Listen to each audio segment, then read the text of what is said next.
Hey everyone, welcome to Raj economics and commerce classes. मैं हूं नीरज कुमार और आज मैथमेटिकल इकोनॉमिक्स डे नंबर 3 है ना।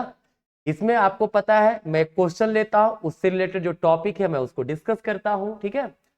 जिसमें आज मैथमेटिकल इकोनॉमिक्स का है, किसी दिन मैंने स्टेट्स का भी डाला था। तो continue mathematical economics, statistics and econometrics, ये सब का आपका वीडियो कंटिन्यू मिलेगा, ठीक है। रोजाना मिलेगा, संडे को छोड़ के, ठीक है। अब कभी कभी अगर छूट गया एक आध दिन तो बात अलग है, बट मेरा कोशिश रहेगा हर दिन अपलोड किया जाए, खास करके ये दिमाग में रखते हुए कि आपका एग्जाम होगा जून 2024 में और टाइम है अब कम। लोग ये मत सोच लीजिएगा कि फरवरी चल रहा है, टाइम तो है नहीं, बहुत कम टाइम है, ठीक है। तो इतना कम टाइम में आपको बहुत चीज पढ़ना भी तो है जी, बहुत सारा रिवीजन भी तो करना है ना। तो जून का एग्जाम है, वो दिमाग में रखते हुए कंटिन्यू कर रहे हैं हम लोग ये टॉपिक, जिसमें यूजीसी नेट का क्वेश्चन, गेट का क्वेश्चन, सीयूटी पीजी का क्वेश्चन मिक्सचर मिला करके ला करके मैं आप लोग को यहाँ पे एक्सप्लेन करता हूं, ठीक है। तो चलिए, आज का ये जो मेरा सेक्शन है, इसमें क्वेश्चन जो है ये रिलेटेड है आपका पार्शियल डेरिवेटिव का सेक्शन, एप्लीकेशन से है, जो कि नेचर ऑफ द कमोडिटीज है। कहता है दो कमोडिटी है x1 और x2, क्लियर। x1 किसका फंक्शन है, p1 और p2 का। p1 मतलब प्राइस ऑफ x1 कमोडिटी और p2 का मतलब प्राइस ऑफ x2 कमोडिटी, ठीक है। मतलब रिलेटेड गुड्स हैं x1 और x2, क्लियर। एक दूसरे से रिलेटेड है, क्योंकि x1 खुद के कमोडिटी का भी फंक्शन है, दूसरे कमोडिटी का भी फंक्शन है। x2 भी खुद के प्राइस का फंक्शन है और दूसरे कमोडिटी का फंक्शन है ना। तो जब गुड्स रिलेटेड हो तो वो रिलेटेड दो प्रकार से हो सकते हैं, या तो सब्स्टिट्यूट या फिर कॉम्प्लीमेंट्री। देखिए ध्यान दीजिएगा, अगर हमारे पास x1 है जो कि किसका फंक्शन है, p1 एंड p2 का, क्लियर।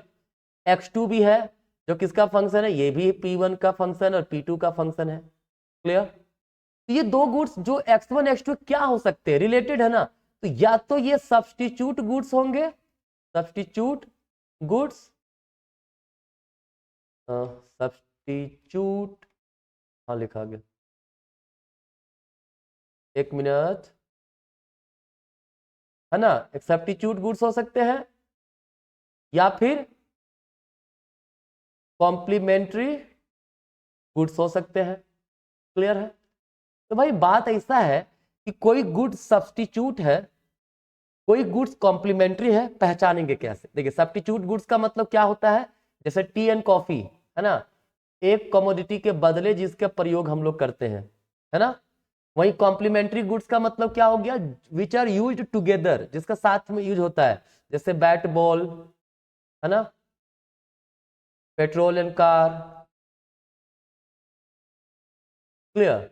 तो ये कॉम्प्लीमेंट्री गुड्स होता है, ये हमारा सब्स्टिट्यूट गुड्स है ना। अब सब्स्टिट्यूट गुड्स है तो उसको मैथमेटिकली कैसे जानेंगे। कहता है देखिए सीधी सी बात है, अगर मान लीजिए हम x1 हमारे पास दिया है ना, और x2 दिया हुआ है, तो क्रॉस मतलब डिफरेंशिएशन करते हैं, क्रॉस पार्शियल डिफरेंशिएशन, ठीक है। मतलब x1 को डिफरेंशिएट करेंगे किसके रिस्पेक्ट में, p2 के रिस्पेक्ट में, और x2 को डिफरेंशिएट करेंगे p1 के रिस्पेक्ट में, क्लियर है। अब सवाल यह है, मान लीजिए टी एंड कॉफी है, टी एंड कॉफी, ठीक।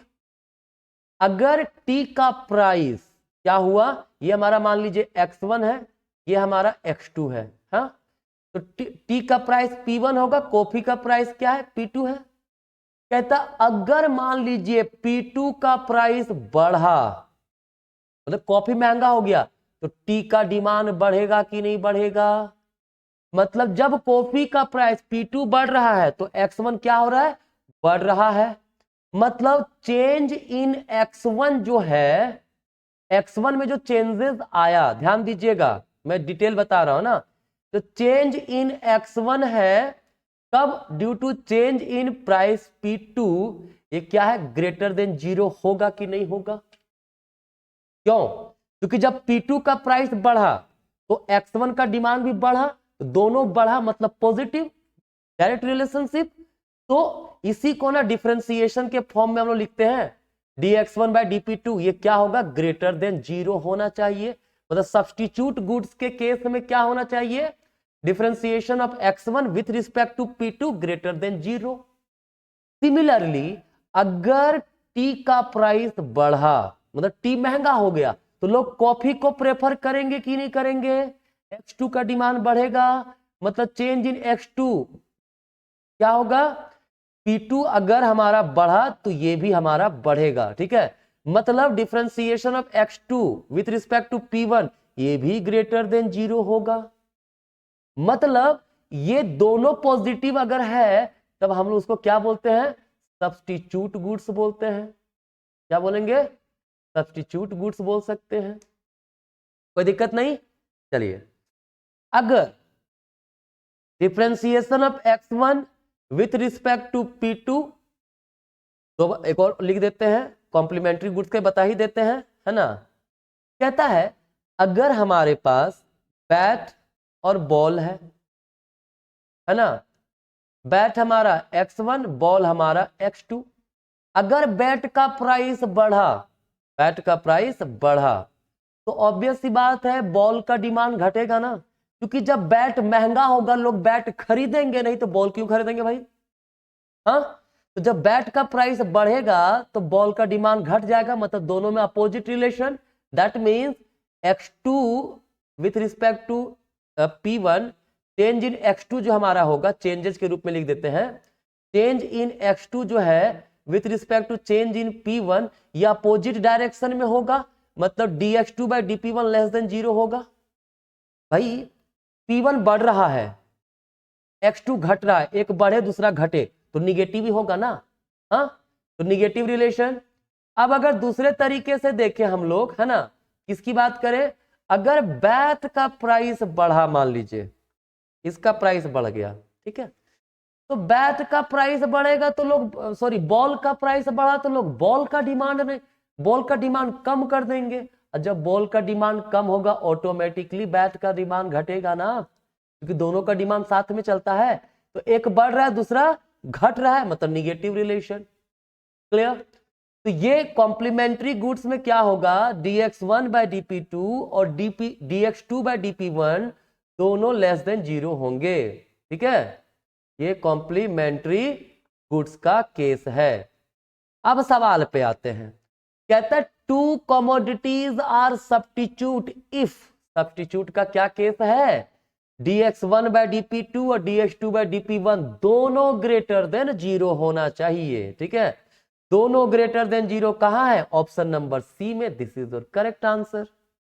अब थोड़ा सा देख लेते हैं, जैसे ऑप्शन नंबर ए है, ठीक है, ये कैन नॉट बी डिटरमाइंड होगा, कैन नॉट बी डिटरमाइंड, ठीक है। क्यों, क्योंकि पहला ऑप्शन कहता है dx1 bye dp2 less than 0 है ना, मतलब अपोजिट रिलेशन कह रहा है कि मान लो बॉल का प्राइस बढ़ा तो बैट का डिमांड घट गया, लेकिन फिर साथ में कहता है dx2 bye dp1 greater than 0, मतलब अगर बैट का, मतलब हमारा बैट का प्राइस घटे बढ़ेगा तो बॉल का डिमांड भी बढ़ जाएगा, ऐसा थोड़े होता है। अरे बैट महंगा हुआ तो बैट लोग खरीदेंगे कम, बॉल का डिमांड कहां बढ़ेगा, ऐसा सब पता नहीं चल रहा ना एक्चुअली कहना क्या चाह रहा है। दूसरा केस भी हमारा वही सिचुएशन, कैन नॉट बी, दोनों जो अपोजिट, मतलब सिंपली सोचिए दोनों का साइन अपोजिट हो तो can not be determined. Clear.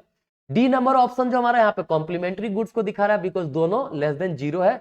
But question हमारा क्या था, क्वेश्चन था हमारा कमोडिटी जो है वो सब्स्टिट्यूट कब होंगे, तो सब्स्टिट्यूट ऑप्शन नंबर सी, दोनों ग्रेटर देन 0, ठीक है। इसमें डायग्राम भी अपवर्ड स्लोपिंग बनता है सब्स्टिट्यूट गुड्स के केस में, ठीक है, क्लियर है। अब अगर मान लीजिए 0 आ जाता, तो अगर dx1 बाय dp2 इक्वल 0 और dx2 बाय dp1 ये भी इक्वल टू 0, अगर ऐसा हो तो अनरिलेटेड गुड्स होगा, क्या होगा, अनरिलेटेड गुड्स, मतलब कोई संबंध नहीं है x1 और x2 में, अगर ऐसा हुआ तो अब नेचर ऑफ द कमोडिटी पूछे, चाहे कॉम्प्लीमेंट्री, चाहे सब्स्टिट्यूट, चाहे अनरिलेटेड, तीनों बनेगा ना।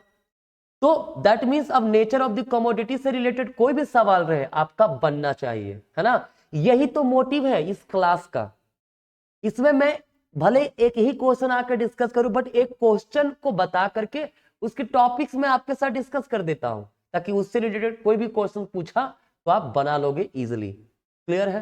तो चलिए आज का यही तक, मिलेंगे नेक्स्ट क्लास में, तब तक के लिए धन्यवाद।